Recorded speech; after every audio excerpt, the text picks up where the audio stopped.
Hello and welcome to Epicenter Bitcoin, the show which talks about the technologies, projects, and startups driving decentralization and the global cryptocurrency revolution. My name is Sébastien Couture. And I'm Fabian Crain. So today we have with us Elie, Chevignard, and Mehdi. Now you have to sit. Yeah, Elie, Chevignard, and Mehdi, Medjaoui, yes. Pronunciation is perfect. Like for German, it's Chevignard. It's not easy to say, so it's all good. Yeah, so Elie is the chief marketing officer of OAuth.io. He lives in Brussels and he has lots of background in online marketing. And Medjaoui he also works for OAuth, so the two of them are kind of in charge of that company, and he's the executive director of OAuth.io. So OAuth, and we're going to go in much more detail what that is, and they will do a much better job telling you about it. But basically, the fundamental problem is online identity. And of course, that's something that's everyone is dealing with every day. Whether it is through their email, using their passwords to log in, or whether it is by using Facebook or other services. There have been other attempts with OpenID, etc. And of course, the promise now that a lot of people are sort of working on, and especially the two guests we have today, is that we could use the blockchain to create a decentralized version of that. And so we'll go in detail into that today. So it's good to have you guys on. Hey, thank you. So first, precision. Maybe it's always good to precise. It's just like the company is called OAuth.io, and this is the name of the API that we provide. It provides a way to integrate OAuth in minutes. But we are not from OAuth, which is also a protocol, and so nobody owns a protocol. It's really like the service that we own is OAuth.io, and Mehdi is the founder. Yes, and just for information, we are also the founder of API Days conference, which is a conference on APIs worldwide. We make edition in Paris, San Francisco, Berlin, Barcelona. We go in Sydney next year, and we will have a specific track on identity, digital identity, delegated identity, and we will talk about all these topics next 2nd and 3rd of December in Paris. And yeah, APIs are very related to Bitcoin, as Bitcoin can be seen as a way to make money programmable. Actually, I had a talk about this last year, and I guess that this year there will be even more crypto things related at API Days, because it's really about this. So great. Yeah. Great, guys. Well, thanks very much for coming on. And we were talking about this earlier. This is a topic that often gets doesn't get talked about very much in the Bitcoin community. There's so many other things that are happening with Bitcoin 2.0, but digital identity is, I guess, quite a wide-ranging issue with a lot of people, in and out of the Bitcoin ecosystem, and so you guys are doing things with digital identity and applying the blockchain we don't do this yet. Like it's just that we have this position of providing this OAuth API. Maybe we would tell you more about it, what it deals with, like its authorizations to access to resources. And so we have this position where we question ourselves about the identity. So when we saw Bitcoin coming out, of course we got interested in Bitcoin, and the more you look into it, the more you see different fields in which the Bitcoin model, or the idea of a blockchain can have an impact. And so we just started to think about it and read some things and just brainstorm. But we didn't put out any product yet related to online identity, decentralized, or something like this. But we have a plan. But you have a plan. I mean, when you love to think about an idea, it's true that you must have some practical things happening maybe down the road. But it's right now we are thinking about it, and there is no. I mean, if you go on OAuth.io, it's really an API to simplify the integration of OAuth with 120 providers or so. It's nothing about decentralized identity yet. So let's take a step back and perhaps kind of phrase the topic we're talking about here. Can you briefly tell us what actually is online identity and why is this important? So yes, first, before defining online identity, I think we should define identity, which is the main topic of the discussion. So a lot of people think identity is about who you are. And when you study a little about it on philosophy, when you try sociology, identity is not about who you are, but what people knows about you, what makes you recognizable, and at the end is about what you share with people. So identity is not what you are, but what you share. Just an example.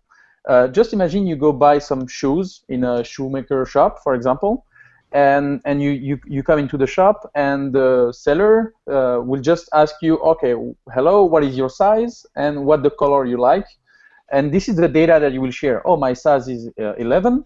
I like brown color, and I want a casual style.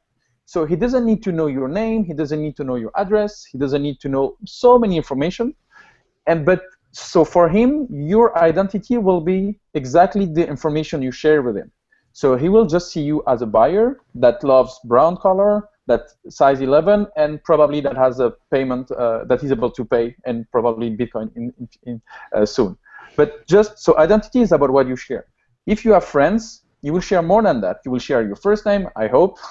You will share your last name, some stories, some secrets, some time. So time produces data, right? So you will share all these experience, all these stories that will make this relationship with your friend. If you are in a love relationship, you will share more than that, more intimacy. With your family, you will share specific secrets that only the family knows, for example. So really what you share defines the relationship that you have with people. So your identity, your relationship with people is with what you share, not who you are or what you are. So it's the first thing which is really important to understand, and that will explain why since 20 years we don't make well a digital identity. So is it clear about that? So identity is what you share that makes the relationship with the people you are talking about, and not who you are. You can. Yeah. This is why we can be really different people, right?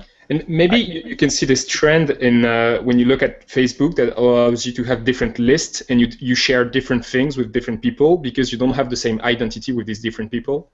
Is it kind of illustrating the trend that you have? Yeah, absolutely. I think that's a really interesting way you think about it. And to be honest, I'd never heard that definition of identity before, that it's like what you share, but I like that a lot. And of course, yeah, right, Elie, what you're pointing out this, and of course you can share different things with different people.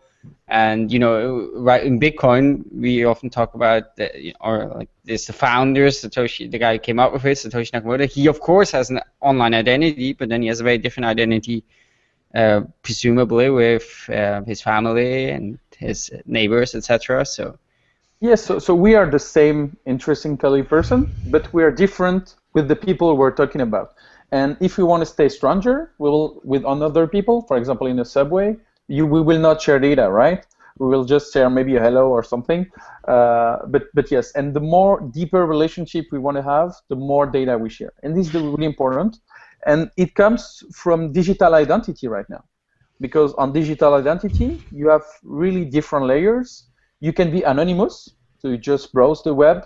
Actually, are you really anonymous? Because we know your IP, we know some information, but you cannot even give your name.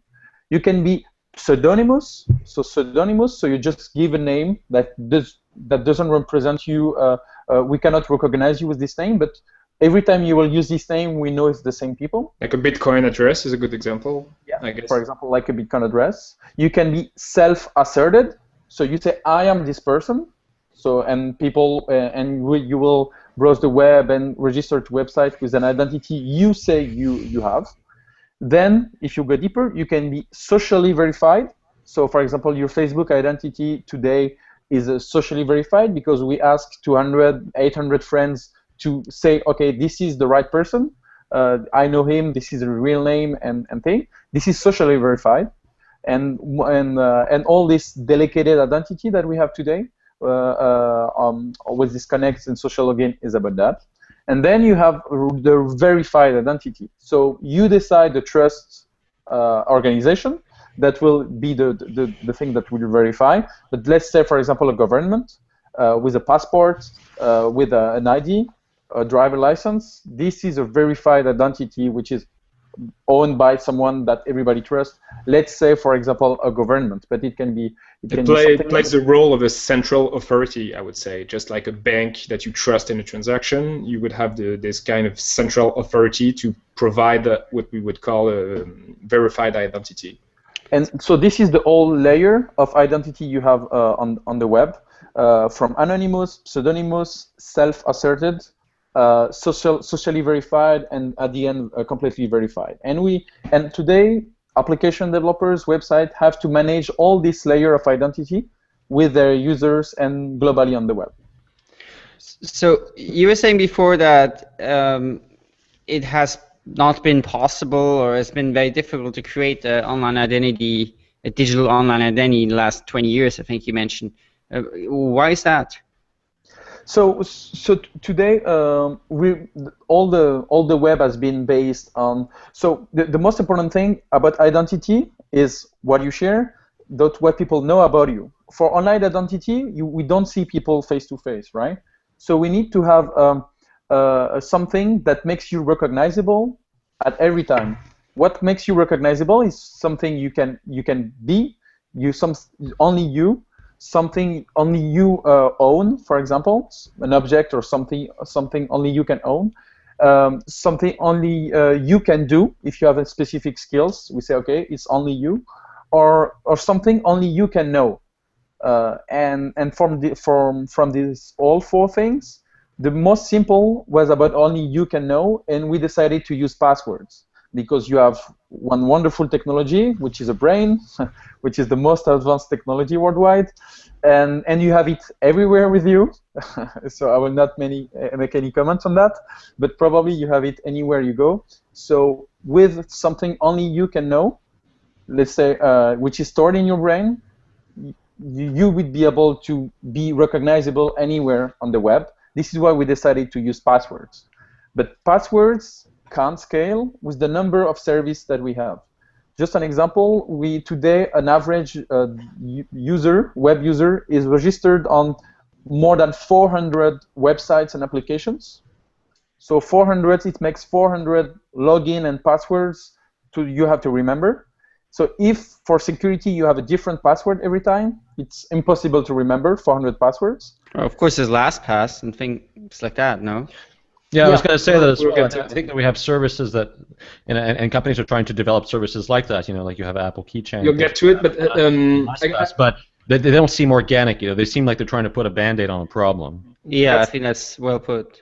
And another way to see it is that that there is a good like the lead developer from Mozilla who was taking care of Persona, which was a project that maybe we'll get back to it. He takes this example. He takes a screenshot from a computer 25 years ago, and you still have this login password thing. And when you think about all the things that have changed in the last 25 years.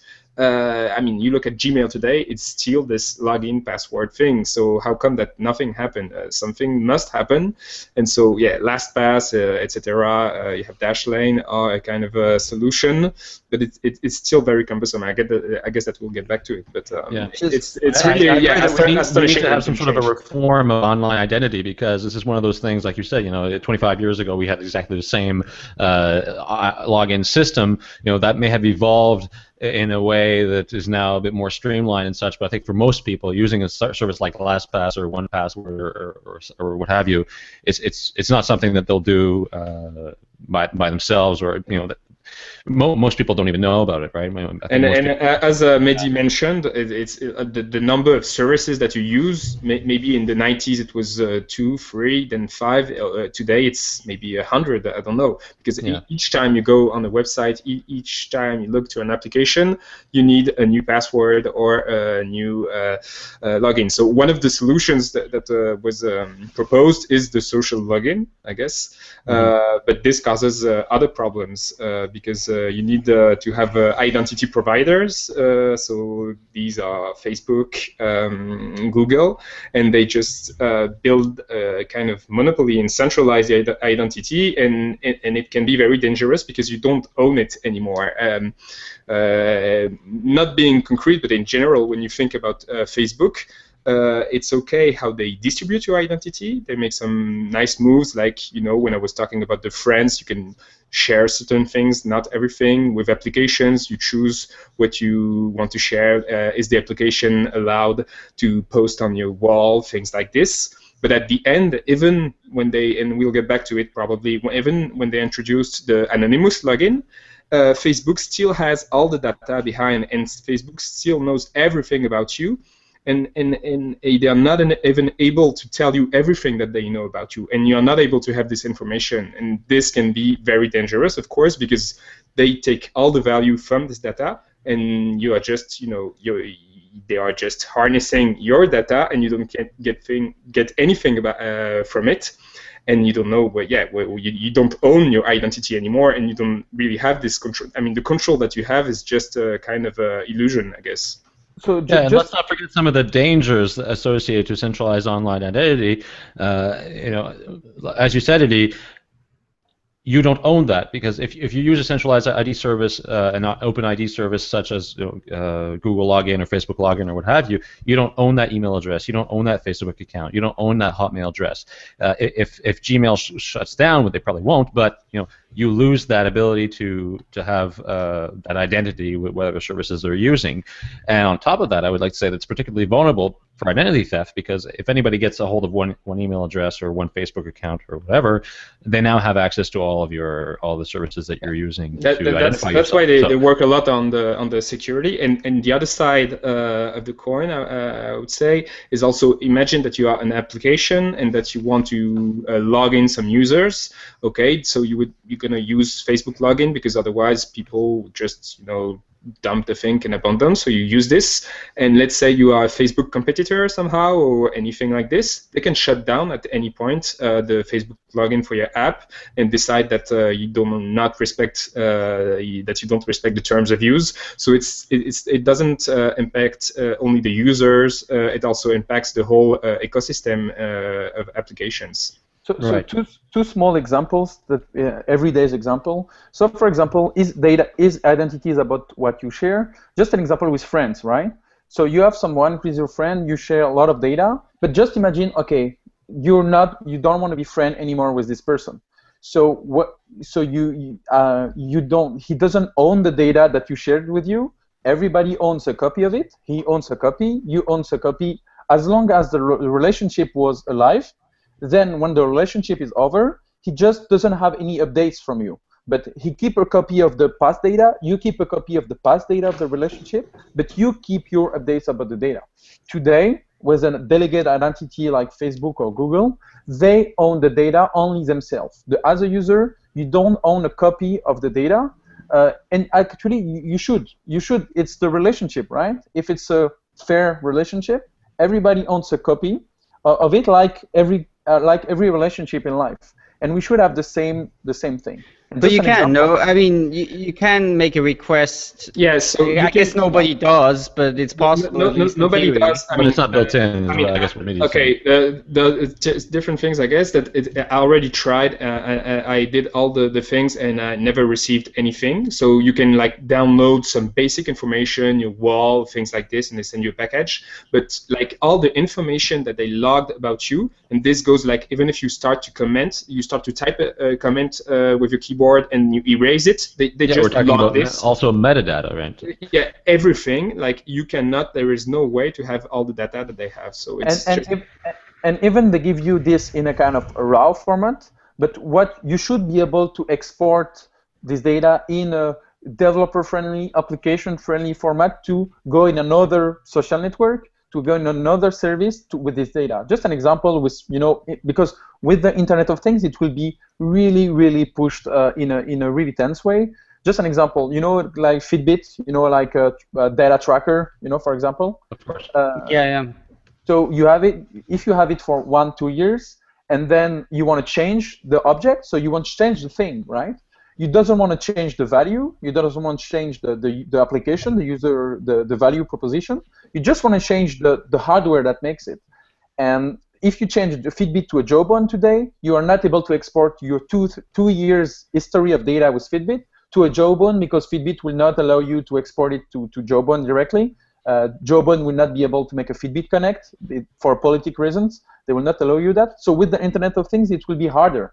It will be completely pushed forward because of that. So relationship with objects will be more than relationship with social networks or will be with websites. So users should be able to have a copy of the data and should be able to have a copy which is developer friendly, application friendly, to be able to export it to another service or hardware or application. So this is why we begin to thought about Bitcoin. Let's say a fridge knows my identity. Okay, so I have a connected fridge that shops for me, and at the end he knows my identity and what I like, and I would never be able to change the brand of the fridge, because if I change and take a new brand, he would have to learn all over again and know what I like, etc. That would be another example, and I guess that you can multiply by the number of connected objects in the near future. So on the identity layer, I can understand you don't want to leave a relationship because you have past with this person. But in a business relationship, I don't care about the past of relationship. I just want the best fridge, the best wristband, the best service, you know. So I can stay with my girlfriend even if we have done some issue right now, but for the relationship that we had together. But with a fridge, I really don't care. I just want the best, and I just want to export my data to the right one. I think that's pointing out a great, really huge and great problem, and I think I totally agree with your assessment. I'm curious though, do you see any way around that? Because it seems like it is against the business objectives of the companies to change that, right? As a fridge manufacturer, you want to have that data lock-in because it makes it much harder. So you want to grab everything. You want to grab everything, you want to centralize, and you want to be a kind of identity provider. And the thing is, like, when you look at the web and the history of internet, all the protocols were built to avoid these kind of situations. So today, of course, it's a big trend, it's a big question, but this is really the idea that we have when we think about using the blockchain for identity management. It's a way to really decentralize this and put back the owner, the user, in charge of his identity and in a situation where he can choose what he shares and what he says to someone and have the whole history and be able to manage this at any time. So this is why to success for the long term, we need to keep the value. We need to keep the value proposition, the business value of the protocols, the next protocol that we need to build for application, for website. Everybody wants to be a platform. Everybody wants to be an identity platform because the money is here. So we need to help them to keep business value, but we need to also to give to the users, to re-empower them, to give them the ability to choose exactly the provider, the website they need, or the application they want to use. Just an example, OpenID. OpenID, the first version of OpenID, users could be able to choose any provider to log to a website. So I could log to, let's say, a game. Let's take the example of Candy Crush. If Candy Crush would use OpenID, I could choose Google or Yahoo or Facebook or anyone to log in, but the game would not be able to oblige me to use only one identity. So OpenID enabled that. So the user had the choice. It was kind of multi-centralized, not decentralized, but you had the choice of our identity. The last generation of OpenID completely failed because the lack of value, because the application didn't know what to ask you for data. They didn't know from Google or for Facebook what data they could ask you to make a complete better user experience. Then we had OAuth, so Open Authorization, the protocol that came in 2007. We say, okay, no, you will be able to choose the identity of our users and ask the exact permissions you want from them. And this is why OAuth is the most used protocol today on the web for delegated identity, because it keeps the value proposition. When I'm Candy Crush and I ask you a Facebook Connect, and I ask you your friends list to publish on your wall, to publish things, for example, on your friends wall, I have assets. It's really business assets that I can have. I have a lot of users. I can reach a lot of people, and this is why it has value. It has business value. So Okay. constraining I'll just cut you off there. We're going to get to OAuth in just a second. But before we do that, we want to talk about our sponsor, Fairlay. So this is a new sponsor that we're working with, a young startup that we're very excited to work with. Fairlay is a Bitcoin prediction market, and a Bitcoin prediction market is a place where you can make bets on the likelihood of sporting events, the Bitcoin price, or other things like current affairs. And if you bet correctly, well, you make money, right? So you might ask, what is a Bitcoin prediction market? Yeah, so the main difference between a traditional betting site and a prediction market is that you don't bet against the house, as it's called in the sort of gambling terminology, or in this case, you don't bet against Fairlay.com, but you bet against other people. So your bets are matched up, or predictions are matched up with predictions of other people, and it's like a peer-to-peer marketplace in that way. And Fairlay, unlike other sites, they only take a small cut, like a transaction fee, essentially. So let's head over to Fairlay.com and have a look at what bets are currently going on Fairlay.com. Just switch the screen here. All right, so when we get to Fairlay.com, you see the homepage where you can see an overview of the predictions that we have currently going on. So here there are features predictions, you have new predictions, and predictions closing soon. And if you look at the top, you'll see different categories. You've got Bitcoin, sports, news, miscellaneous. We've got an interesting one in there. We'll get back to in a second. So if you go to Bitcoin, you'll see different tags, and the tags are essentially just categorizing different types of Bitcoin events. So we've got events relating to altcoins, Bitcoin news, Butterfly Labs, some current event stuff like Butterfly Labs or Mt. Gox. And so, for example, if you look at this one, we've got ones where this bet is where the Bitcoin price will be over $400 on October 15th.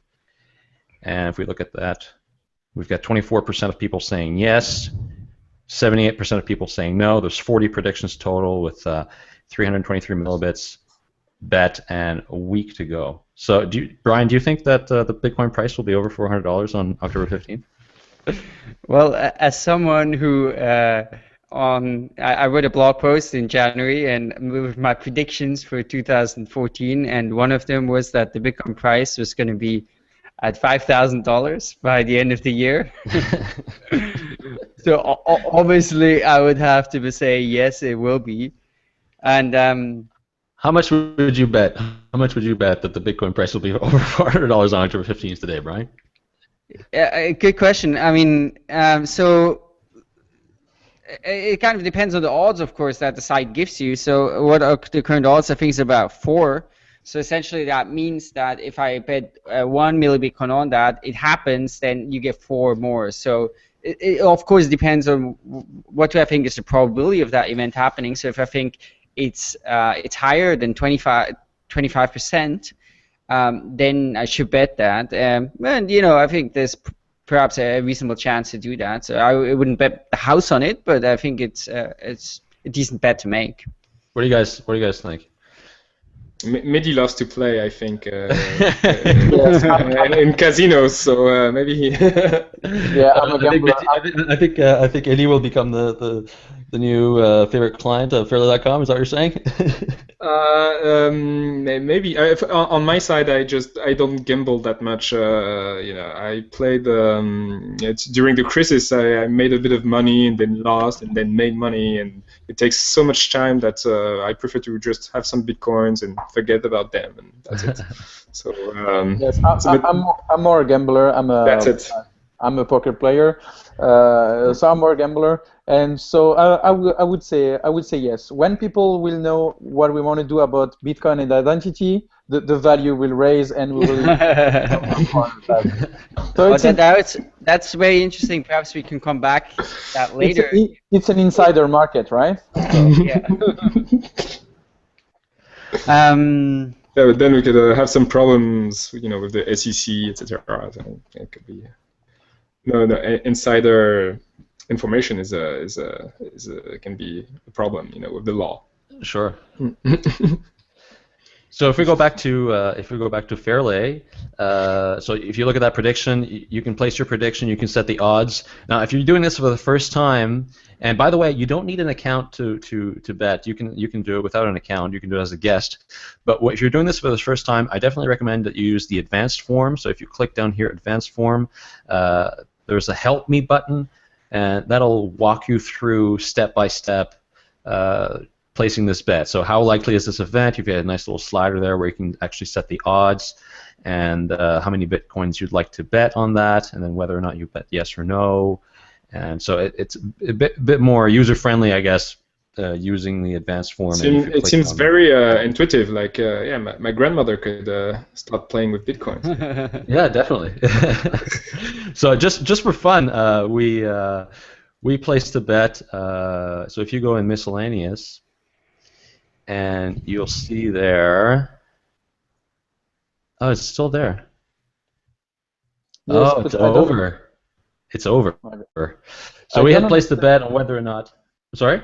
I don't understand why the yes plus the no is not 100%. So yeah. That's a good question. I'm not sure what that is. But anyway, we had placed a bet on whether or not we would have 500 followers by today. I think that's probably why it's not showing up anymore, and we they don't show bets that are fulfilled, which is that are over. Yeah. So I think you had bet 3 millibitcoins, Brian, that we wouldn't have 500 followers by today, and I think I bet 10. So I'll have to see whether or not I think you made some money, but yeah. Anyway, so. Yeah, if you want to check it out, head over to fairlay.com. So that's just briefly the domain again, fairlay.com, and sign up, deposit some. You can give it a try, maybe you like it, and we do want to thank them for their support of our show. So let's use this as a transition to get into the topic you guys are expert in and you guys are working on, and which is OAuth.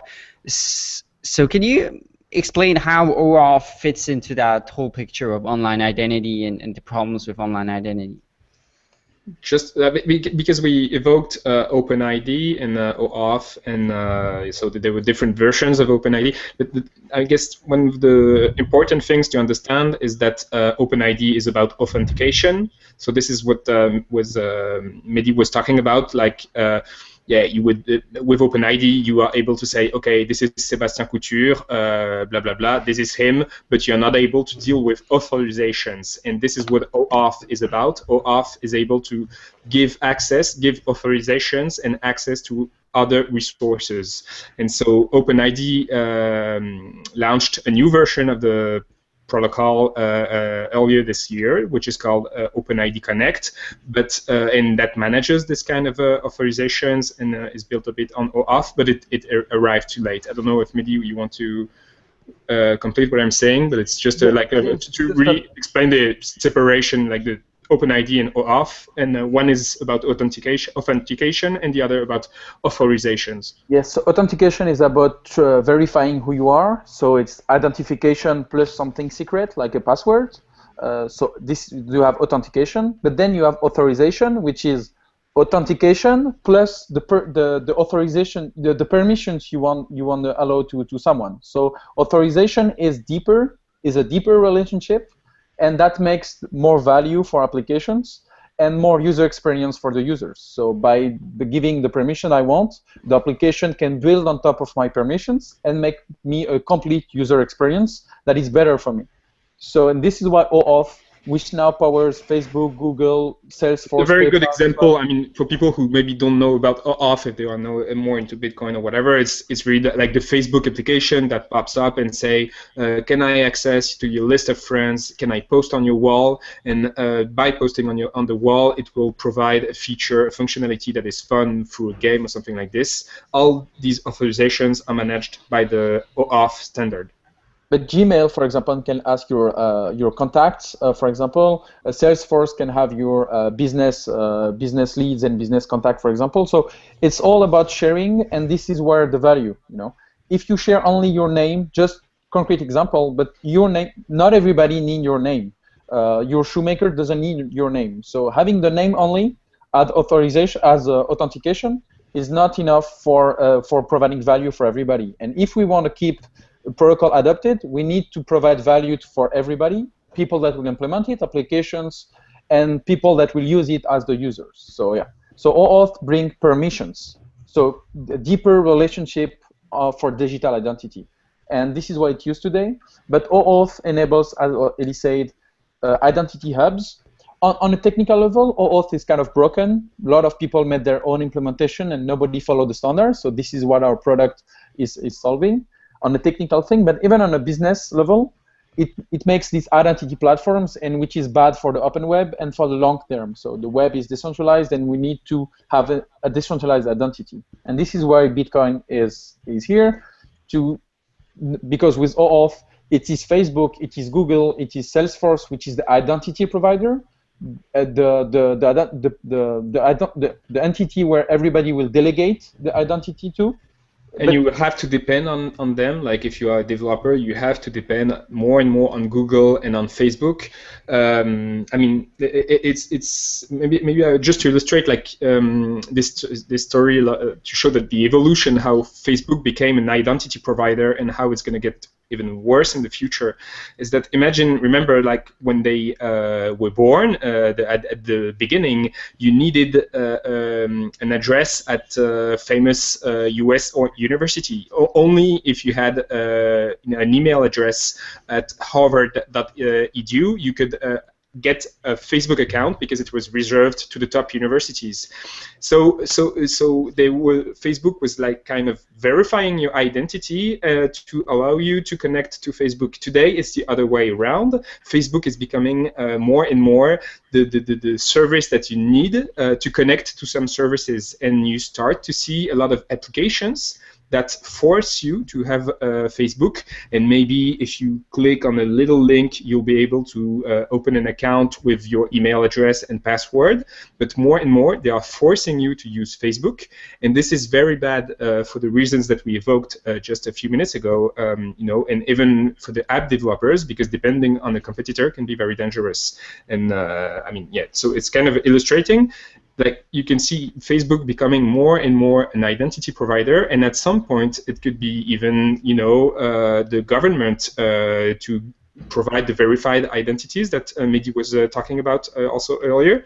The government could turn to Facebook and Google and say, oh, you have everything, so now maybe you would be the ones providing official identities and verified identities, and you can see where the danger is because of all this information that they have. So then what would be confidential, what would be not, etc. Right. And the whole reason behind this is that the user doesn't own the data that he produced, and his identity he doesn't have. So we've defined broadly what identity is, and how OAuth attempts to kind of bring digital identity to everyone. So how can we implement what essentially you say is sort of broken because it is centralized and for many different reasons? How can we apply the blockchain to that and to try to fix those problems so that you can take back your identity? So we should replace Facebook on the identity level, Facebook, Google, Salesforce, and everybody else by the blockchain to decentralize it and be able to for the users to re-own it. So how we can do that? So the thing is. Now the discussion we have in team is, do we need an altcoin? Do we need to create an altcoin specific to that, like an asset-backed cryptocurrency, where your identity and the value of your data will be the asset that will back the value of the coin? Or do we use existing blockchain and existing coin, like for example Namecoin, to be able to build on top of that? The problem, for example, with Namecoin is it was made for decentralizing DNS, not for identity, but for names. And what we've seen is that identity is not about your name. It's about the data you want to share with applications. So we think we should make an altcoin. We think we should make an altcoin. So we have a name about it, which is alias, like alias for other names. And we should make an altcoin that will be back this identity. So just how to do it. On the OAuth protocol, you have the user, you have the application, and on top you have the identity provider. So now the identity provider will be the blockchain, and every node, every kind of wallet or every client will be able to check the transaction and to write into the blockchain every time you authorize a new application to access to some data, and every time you update data on a website, it will be stored in the blockchain. So this does that mean that there would be a trace of all that information over time, or can you delete or remove some of that information? Say you give some sort of information to a website or whatever, and down like you want to get rid of it or not have that information shown anymore. How do you deal with that? So we will use the main feature of the main feature of the blockchain we will use is the unicity of the name, because we need a name. Mm-hmm. So we will keep it from Namecoin, but we need to have encrypted data. It cannot be public like public transactions. We will just use the blockchain as the authorization server. So in OAuth, you need an authorization server that will emit tokens, and this token as inside the application and the permissions you have on the application. So the blockchain will be actually just the host and decentralized host of all the tokens and all the permissions that you have at the website. Because of the size of the data produced, it cannot be in a blockchain as long as we have these techniques today, because it will be so much data. So the blockchain will just host all the permissions, all the tokens, and then you will be able to export all the data into a decentralized storage. So it can be Dropbox, it can be Google Drive, it can be Camly Store, or it can be other blockchain like Filecoin, for example, or Datacoin that wants to decentralize data. So this is the architecture that we are thinking and building right now. So in this case, would a person have one identity, or would you have different identities on the platform? So always, identity is about what you share. It's just about what you share. So you always. Right, So you will have kind of all your data into a decentralized storage, all your permissions, all the path to this data into the blockchain, which will be encrypted. And then when you will try to log into an application, the application will ask all the data they need, okay, all the permissions they want, and then you will be the blockchain will the client, the wallet of the blockchain will issue a token for you to access the data in your decentralized storage, right? So you will be able to ask in one time Facebook friends and LinkedIn contacts and Twitter followers. It will be not constrained into one provider. Each time you will not have to make 3-4 clicks to export all your data. You will be able to, just in only one login, access to all the data you have from your web services. So would you be able to say for one website, I want to give them these and these permissions, but for another website, it will be a different set of permissions? Yeah, each, like OAuth protocol, each application decide the permission they want from the user, depending of the relationship they want to build with them. And the user, of course, has to approve that what they want, right? Yeah, exactly. You have like the OAuth protocol, you have a pop-up that comes and say, okay, this application wants this, this, this, and this, and be able to do this on your different services, and then you will authorize him or not. And within two different websites, so let's say you use this to log in to website A and also to website B, would those two websites know that you are the same person? So are the two websites from the same company or not? Let's say they are from the same company, sure. So if they are from the same company, they know that on the first website, they know the token, right? They know they issue the token with a certain type of permissions. If they make a new website and they ask you a new token, so they will be able to ask you permissions, but they will be able to to know that if they ask at least one same level of permission, that you are the same users. Then you understand you will have a single sign-on experience, because if they recognize because let's say also they will be able to ask from what you give them back that this is the same identity. I mean, it makes sense to me. Let's say they ask for permission to see your Facebook friends, and then on two different websites, people log in, have the same list of Facebook friends. Like, obviously, it's the same identity, right? Maybe an example would be like, for example, a service to store some, let's say, some pictures. You store photos on a service, and so this company just stores pictures, and at some point they launch a new service with maybe a new website or a subdomain or whatever, where they also launch a printing photo service. And so what Mehdi is saying, I think, is that even because they have the first token to access to your photos that are maybe hosted on either, I don't know, Facebook or Flickr or whatever, they have this token to access these pictures, so they could use it to just, for the second service that they have, they could use the same token because it's the same authorization and because it's the same company behind. That's it? Mehdi? Yeah, that's it. So, but just to give you what we call single sign-on. Single sign-on is because at the end, what we want to do that we want to keep value for application, for them to keep continue using protocols, but we want user experience, right?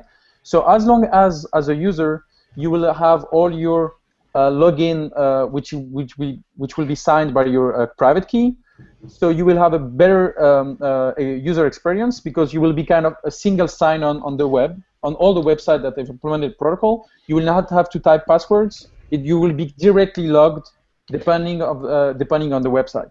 So this is a win-win. I'd like to stop on user experience for a second. So this is an issue I think that with a lot of these technologies, we try to build an interesting user experience for the final users. How would this materialize in terms of an interface for users? How would they use this to log into services? So the idea is to with this is even to replace passwords. So as you will just have one name, and you will need to have your private key locally to sign the name to be able to be recognized by the website, right? So you need to have an app or a program installed on your computer, or an app on your mobile phone, which would sign with the private key. Yeah. So we have the same challenge on that as Bitcoin, is how to manage, because from young or computer programmers or techies, we know how to manage, we understand how to manage private keys and things, but for the mass, because login and identities for the mass, we need to reinvent the user experience on this. It's also like, because this private key is a single point of failure, so very dangerous on the security side, because it actually gives access to everything. And that's why even when I'm like my Facebook example, because Facebook is more and more like your online identity, and it rules everything, and you can see that Facebook is more and more cautious when you log in from a place that they are not used to. They would ask you some questions and ask you some pictures where you have to recognize. So that's because there is a big stake behind, and it's the same thing, because if you have all your data in this system that is stored in one place, so by stealing one private key, I would get access to everything. You have to find the right mechanism to protect this private key. So a mechanism that could solve this. I mean, you could use, for instance, of course, you would have to have the hardware to do so, and perhaps we're not there yet. But for instance, Apple uses Touch ID. If you had some sort of a protocol where all handset providers were using a single biometric protocol, you could use your thumbprint as a seed, essentially. And just something to point out, like this is from a security perspective actually a lot more dangerous than Gmail, for example, because if somebody steals your Gmail password, you tend to be able to go to Google and tell them, hey, someone hacked my account, I want to recover it, or Facebook, for example, and then they can figure out from your friends, etc., and basically for we Google, come back, right? for Google, it would be actually if you activated the two-step verification, which means that you need your password and a kind of verification code that you get either through the app or by SMS, then you don't have any problem when someone steals your password. But this is that you need this kind of security, but this type of security is in fact recommended for absolutely everybody. So I did. Sorry. Yeah. So there are two things that I briefly want to. Well, I guess another topic I want to come back to that you mentioned earlier. But before that, are you guys familiar with Squirrel? Sorry. Squirrel. So SQRL. Yeah. Okay.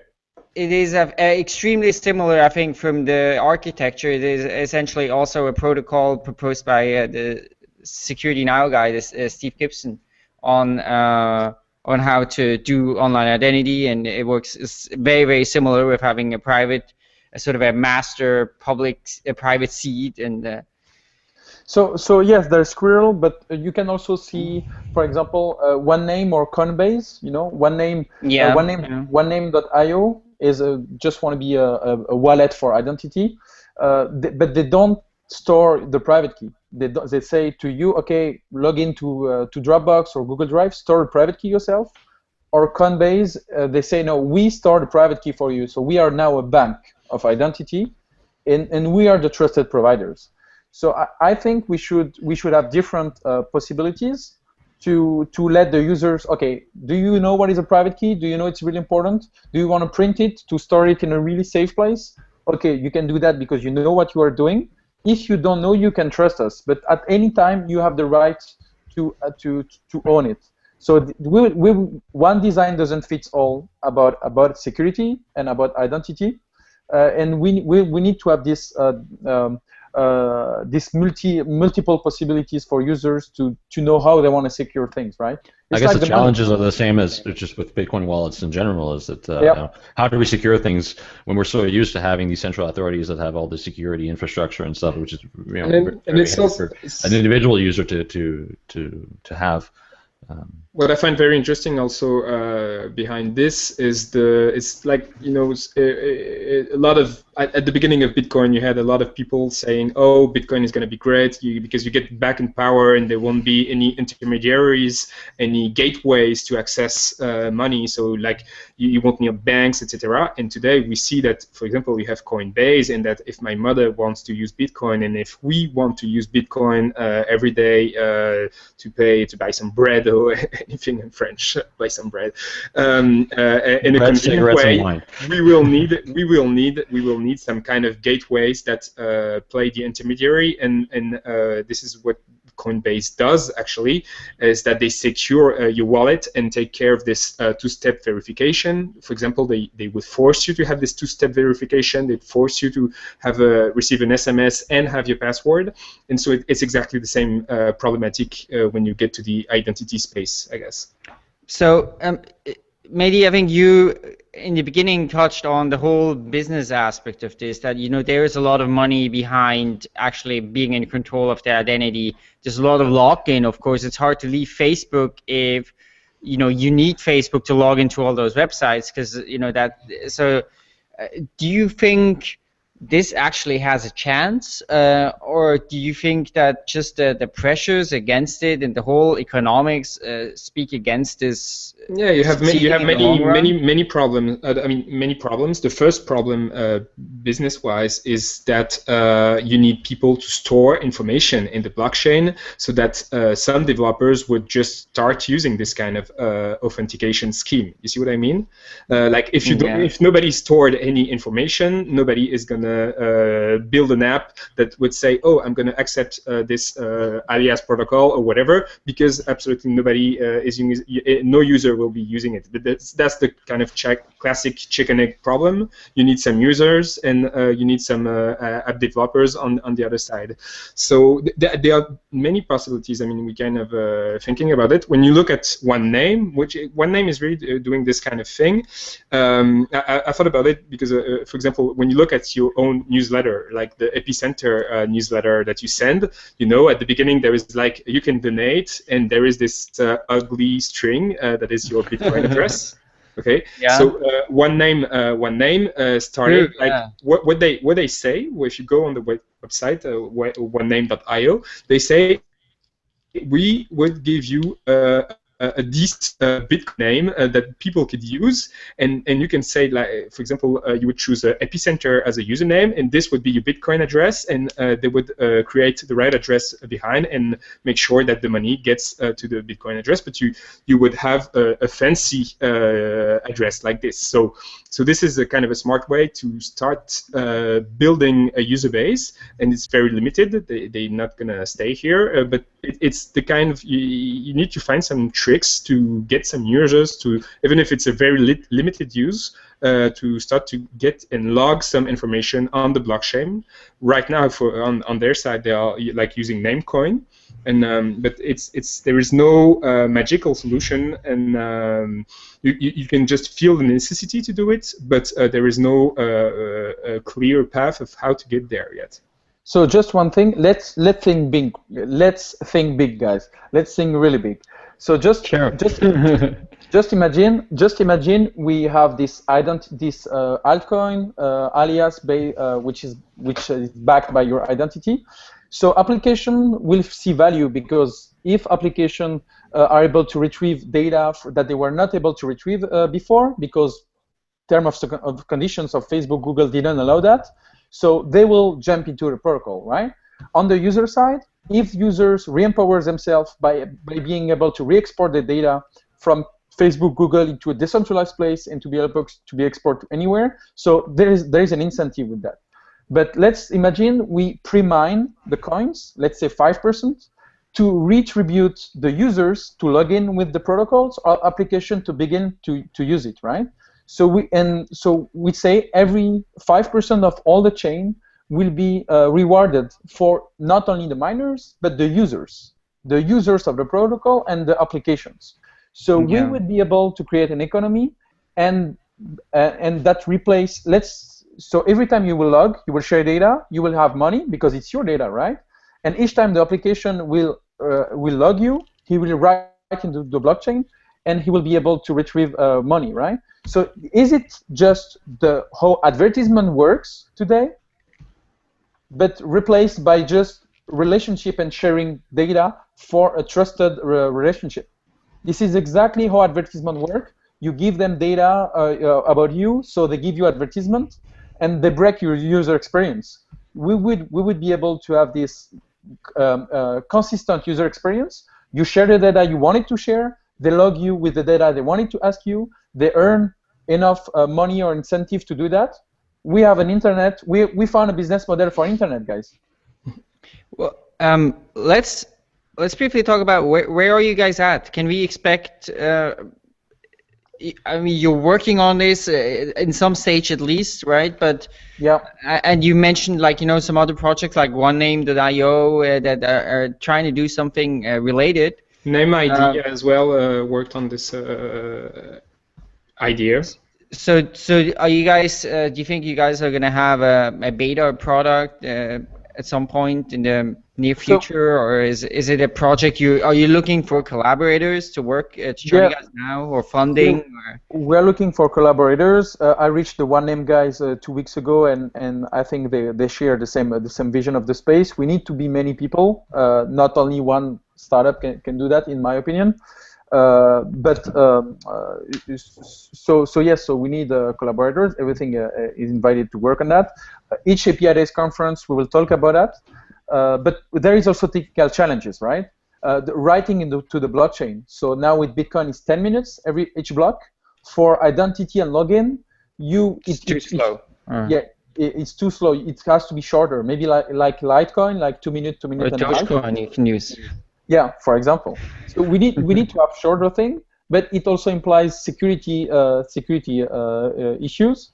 We need to solve the user experience. So we thought about maybe a hardware. Why not making a Kickstarter with the ring, a specific ring or a jewelry that store your private key, for example. So we need to hack on the user experience. We need to hack something to make it completely mass adopted. There is also the username parking, which is another issue. So if I write into the blockchain your name, for example, Sébastien Couture, for example, or Brian Fabian Crain, for example, so I will be able to store it and park on it. So then I will send it to you. So there is other issue that we try to solve. The blockchain that is used right now for all these things is Namecoin, and Namecoin is a very fragile. I mean, it's not very heavy when you look at the capitalization. It's just I don't know, $40 or $50 million, and the price to register a name also is very low. It's a few cents. So you would just you can just block and cyber squat so many names that it would be an issue as well. So we need to find a price which is enough, low enough for people to see value and log in. For example, say, it will be my name for the next 15 years on the web. So okay, I can spend some money. That will give value for the coin that will enable to use it, right? So if we have a name at $50, $100, okay, it will give value to the coin behind. But if the price is too high, they will not register. But if the price is too low, people will park on it. For example, on Namecoin, I think I took all the 15, 20 VCs I wanted to reach, and I have their name on Namecoin to be sure at one point I will be in contact with them. So you can blackmail them. Not blackmail, but it's a good way to begin a relationship, right? Say, I have your name on Namecoin, let's talk, right? I need some funding. I have your name on Namecoin, by the way. So we need to find this trade-off about the value that people see in it, and for people to make them not able to park on many names. And this is what Namecoin does. So the name of Namecoins, I think, is valid only for 200 days. Then you have to renew it. And it makes sense. If you don't use an identity, you're probably not the owner. So the more you share with identity, the less you would pay the renewal. So it can be an opportunity and it can be an option. But we need to find its value. Why not a Kickstarter? Why not a Kickstarter to say, okay, buy your name for the next generation of identity on the web? Buy your name right now. And if we enable them to buy the name with enough value, miners, application developers will show that people are ready to pay for that, and they will invest times and CPU and GPU on that. I like this idea that identity has a limited time period, especially online. If you all think about it, you guys probably been using the internet. So have I for the last 20 years, and the username you were using back when you were a teenager that necessarily isn't the same one you're using now, and you may not use it in the future. So that kind of idea that there's a limited time period to which you're using an online identity is kind of interesting to me. This is a very wide-ranging topic. I mean, there's so many things here in the show notes that we really didn't get to talk about, and perhaps it would be interesting to have you guys back on in a few months when you progress on OAuth. Yeah, absolutely. And thanks so much for joining us today.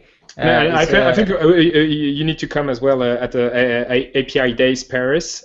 Days Paris, which is in December, so you are invited. I mean, it's on December 4th, 5th. That's it. Or Mehdi, we just changed the date. Yes, it's second and third in Paris.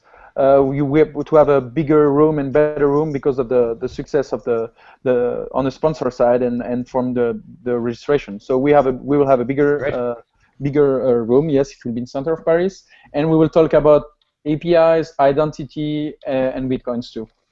Cool. I'll definitely try to be there.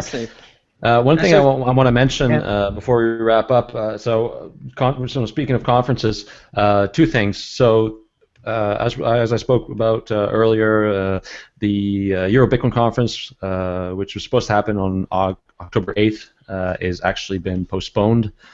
We weren't able to secure all the elements needed in order to keep the event on that date. And so those of you who bought tickets, you most likely received an email from me on Friday. If you haven't, get in touch with me. But I contacted everybody. Everybody will be reimbursed for those tickets. For the next event will take place in January. For the next edition, you need to offer the possibility to buy tickets in Bitcoin. Of course, guys. Oh, there is the possibility to buy tickets in Bitcoin. There wasn't when I checked. Well, yeah, but I think we put it in place later on. But anyways, so the event will be happening in January rather than on October 8th, and so we'll be issuing some a press release soon to give the new date. And another conference, so there's the BTC2B conference happening on October 16th and 17th, and that's in Brussels. I'll be there. I'll be on a talk with Richard Catano and others on Bitcoin marketing, and we'll also be doing some interviews. So if you're going to be at Epicenter BTC and you want to talk to me to do an interview for the show, definitely get in touch. And we have a coupon code. Again, that coupon code is Epicenter, and I think you get 15% off, if I remember correctly. That's btc2b.org, and that's on the 16th and 17th. Maybe I'll be around as well. I don't know. Probably. Yeah, I mean, you're in Brussels, right? So why not? Yeah, I often move here and there, but I guess I'll be around. Yeah. Okay. Well, yeah. Again, thanks so much for joining us today, guys. And thank you for having us. Thank you for hosting us. Thank you very much. Yeah. So if people want to check out OAuth, so it's OAUTH.io. Although I don't think there's information on the sort of Bitcoin implementation. No. It's like for now, it's like kind of the OAuth API that you would use to integrate an OAuth service. Yeah, but otherwise, we will include the Twitter handles of our hosts in the show notes. So just check there, and you can get in touch with them that way if it's a project you want to get involved in. Now, you guys did a talk at API Days, and you sent me the presentation. Is that talk online somewhere? Can people have a look at that? So if you go on apidays.io, you will be the homepage of the event. But we're publishing the program on Tuesday. Okay. Well, how about we can include that in the show notes as well? So it's a nice presentation, and we can include a link to that. So for those who are a bit more interested, it's quite long and with a lot of detail. No, you're talking about the presentation at Endpoint Conf that Mehdi did. Yeah. Is that online? Can people look at that? No, but I can put a slide online, yes. Yeah, okay, if you put it on SlideShare, we'll include it in the notes. And there is more technical details about implementations that just we could do only by discussion, because it's hard to show hashes and Bitcoin address only when discussing. Yeah. So thanks so much for listening. If you want to support the show, you can do so in a few different ways. You can follow us on Twitter at Epicenter BTC. You can also donate some Bitcoins to us. We very much appreciate that. And you can do that at epicenterbitcoin.com/tips. And you can also subscribe to a newsletter, which goes out every Friday. And that's at epicenterbitcoin.com/newsletter. And of course, leaving us a review, also appreciated. It helps new people find the show, and you can let us know what we're doing well, what you would love to see on the show, and what we can still improve. So thanks so much for listening, and we look forward to being back next week. Thank you. Bye. Thank you, guys.